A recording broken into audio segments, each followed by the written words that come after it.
오늘 강의 어떠셨어요? 뭐, 그죠? 가슴이 두근두근 뛰셨나요? 네. 그 뛰는 가슴으로 이제 밖에 나가셔서 뭔가 하셔야 되잖아요. 그죠? 네. 근데 지금 제가 이 자리에 어떻게 올라오게 되었는지 제가 저의 얘기를 잠깐 해드릴게요. 저는 군인이셨던 아버지와 그리고 정말 그 군인의 월급 다 아시잖아요. 되게 알뜰살뜰하게 떨리네요.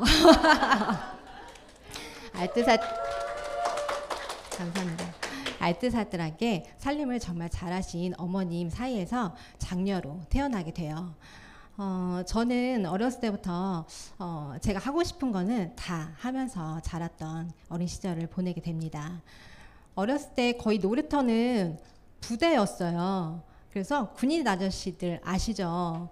그 어린아이가, 그리고 제가 어렸을 때 정말 이쁘게 생겼었거든요. 그래서 그렇게 이쁨을 많이 받았었어요. 그래서 저는 제가 정말 20살 초반까지도 내가 이 세상에서 제일 잘 나가를 외치던 사람이었습니다. 그런데 20대 초반 저희 인생이 달라졌어요. 어느 잘생긴 남자를 만나면서 제 눈에는 정말 잘생겼었거든요. 그래서 그 남자친구와 5년의 열애 끝에 부모님의 반대도 무릅쓰고 결혼을 하게 됩니다.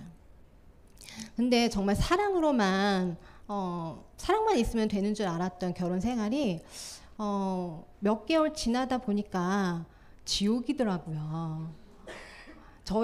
저와 신랑이 사회초년생이었기 때문에, 그리고 제가 한 3개월 지나고 나서 임신을 하게 돼요. 큰아이를 가졌기 때문에 저도 회사를 그만두고, 그리고 신랑은 월급 150만 원을 받았던 그때가 그리고 아이를 육아를 하다 보면 돈이 많이 들잖아요. 그런데 150만 원 가지고 솔직히 살 수 있나요? 없죠. 그리고 저는 결혼 전에 그렇게 잘 나가던 돈을 정말 잘 썼던 사람이었기 때문에 저의 씀씀이도 문제였지만, 그리고 신랑이 희한하게 회사를 다니는 곳마다 그렇게 회사가 망하더라고요.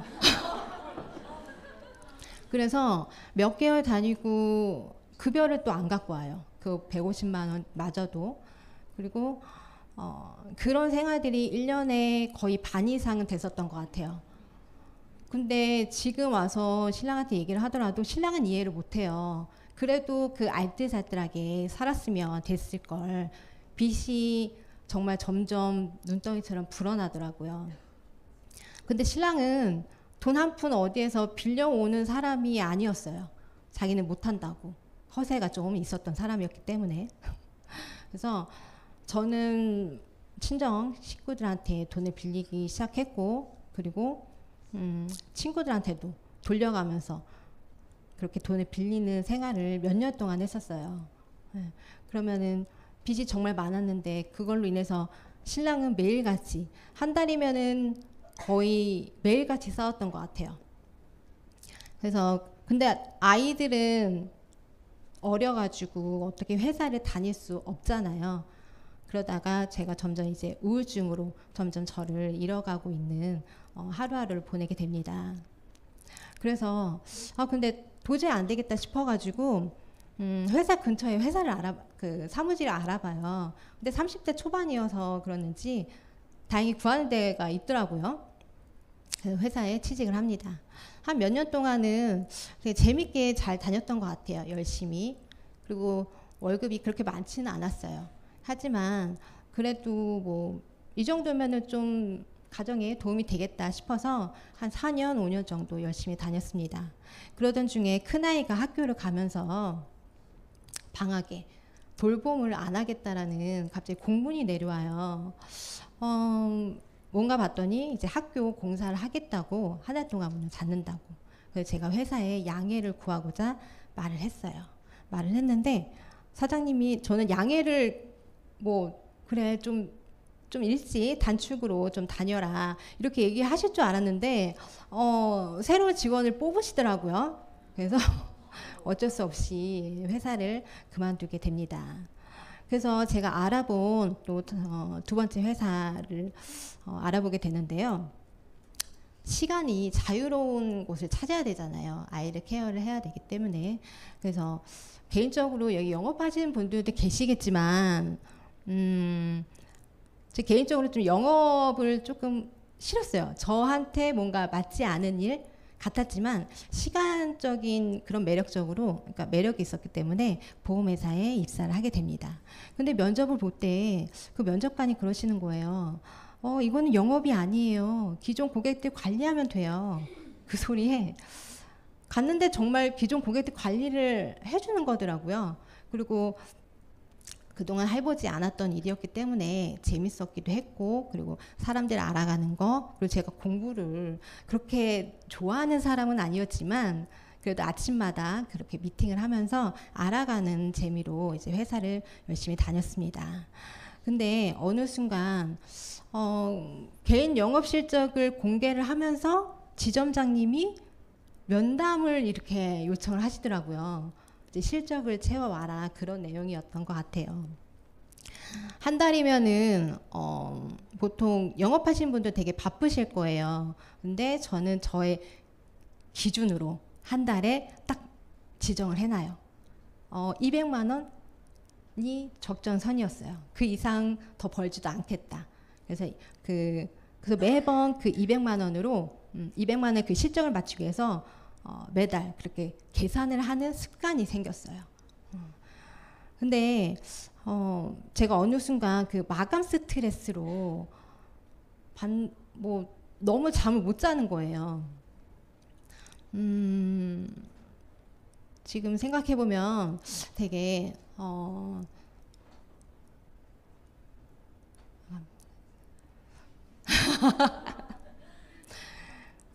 저도 그때 보험회사에서도 되게 오래 다녔거든요. 한 4년, 5년을 다녔는데 그 기간 동안 잠을 제대로 잔 적이 별로 없었던 것 같아요.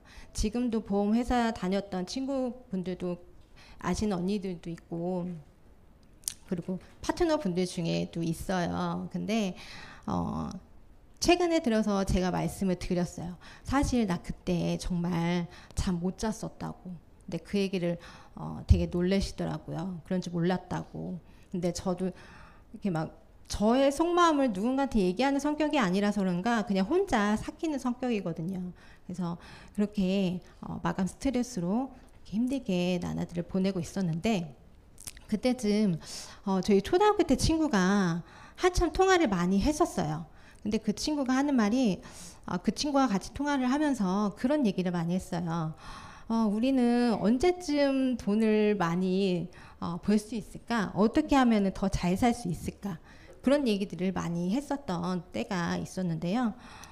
그러다가 제가 스트레스로 인해서 급성 폐렴으로 병원에 입원을 하게 됩니다. 혹시 폐렴병동에 가보신 적 있으세요? 안 가보셨죠?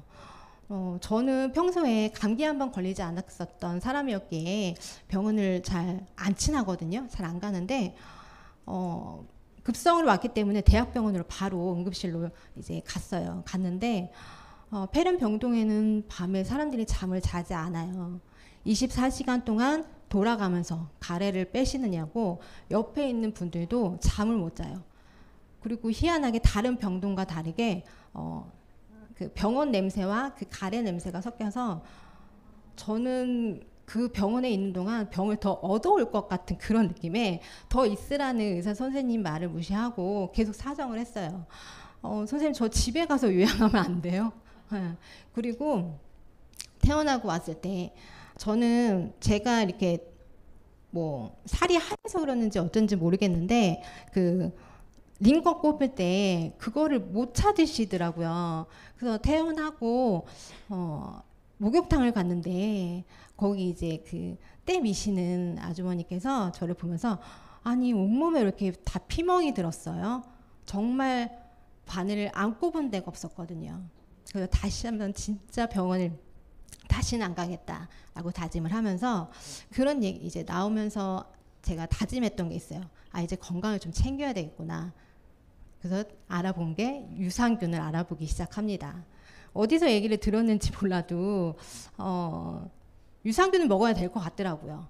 그래가지고 인터넷으로 조회를 하게 돼요. 근데 인터넷으로 보다 보니까 저도 모르게 리뷰가 많은 거를 찾게 되더라고요. 그래서 그때 알아본 게 종근당의 땡땡땡 많이 아시죠? 그것도 살까 말까 정말 많은 고민을 했어요. 왜냐하면 평소에 먹지 않았던 사람이었고 그것조차도 돈을 쓰기가 좀 저한테는 좀 사치이지 않았나라는 생각에 그것도 구매를 못하고 있었던 와중에 그 초등학교 때 친구를 다시 또 통화를 하게 돼요. 근데 이 친구가 저는 유산균 얘기를 하는데 자꾸 돈을 버는 뭔가가 있대요. 제가 유산균을 돈도 없어서 못 사고 있으니까 누구를 보내겠다고 얘기 한번 들어보라고. 근데 저도 뭔가 갈망이 있었던 것 같아요. 돈을 버는 거에 또 다른 거에. 그래서 그래 알겠다 보내봐라 라고 했는데 그렇게 해서 저희 상위 스폰서님이 저희 집 앞으로 오게 됩니다. 그래서 그때 유산화라는 얘기를 처음 들었는데 솔직히 지금 생각해보면 무슨 얘기를 하셨는지 기억이 안 나요. 대부분 다 그러실 거예요. 근데 지금 딱 그때 듣고 집에 와서 느낌이 저 책만 있으면 할 수 있겠다.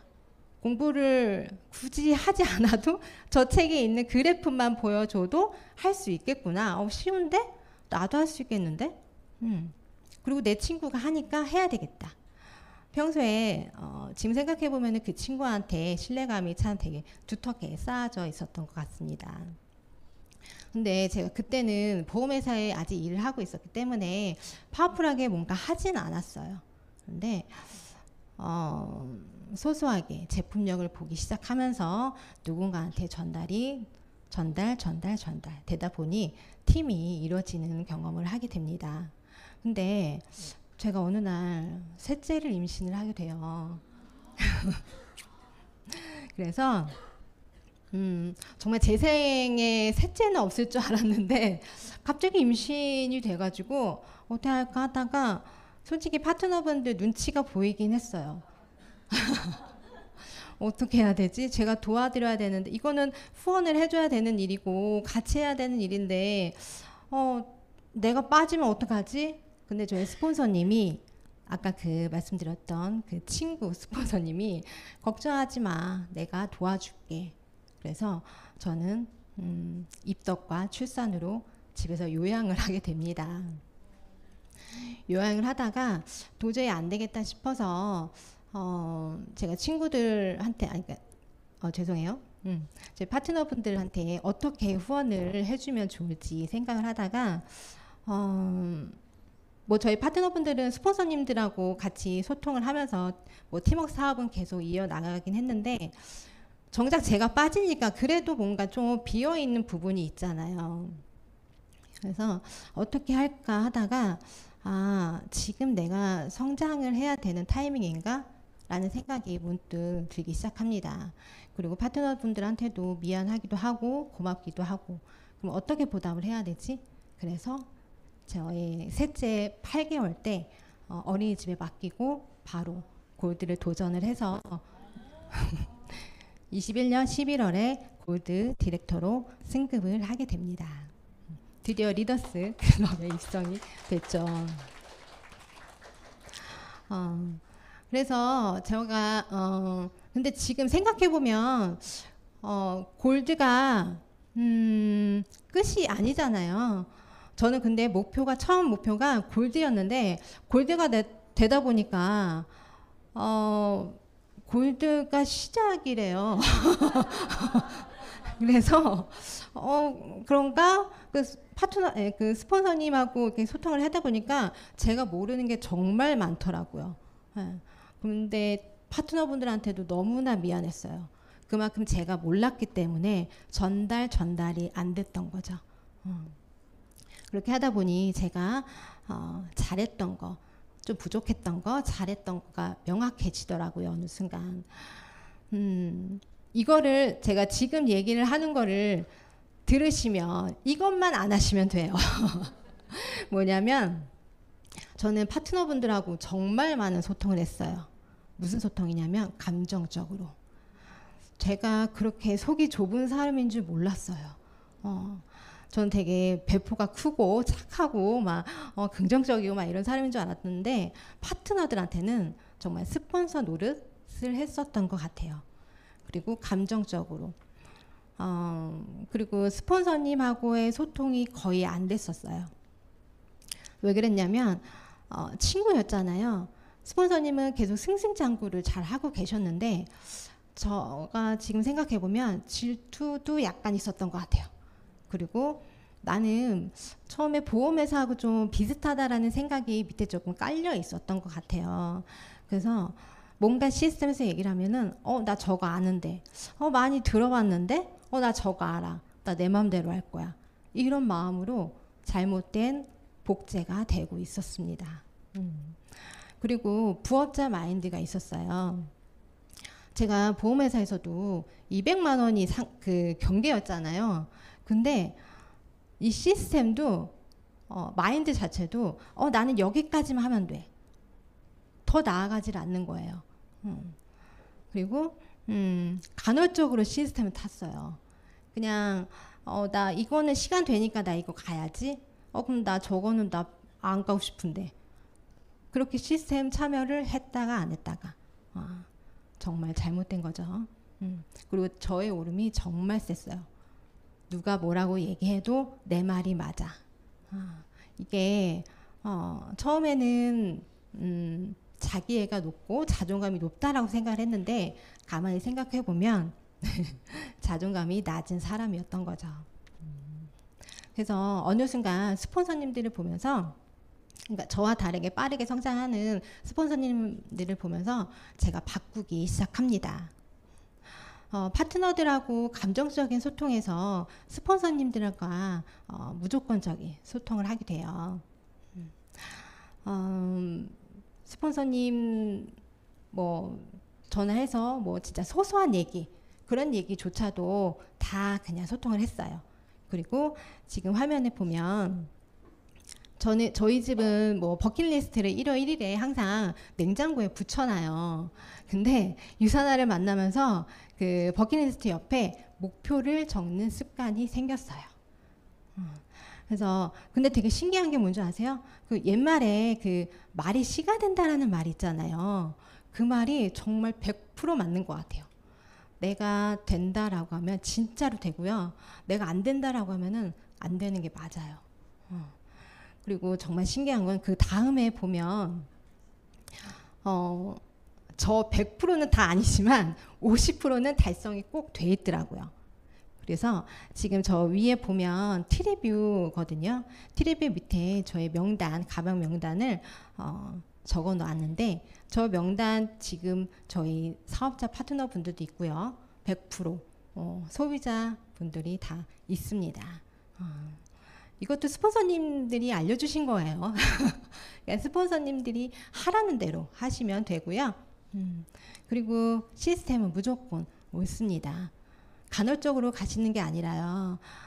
간헐적으로 가다 보니까 듣다 안 듣다 내가 듣고 싶은 것만 듣고 오는 거거든요. 그게 아니라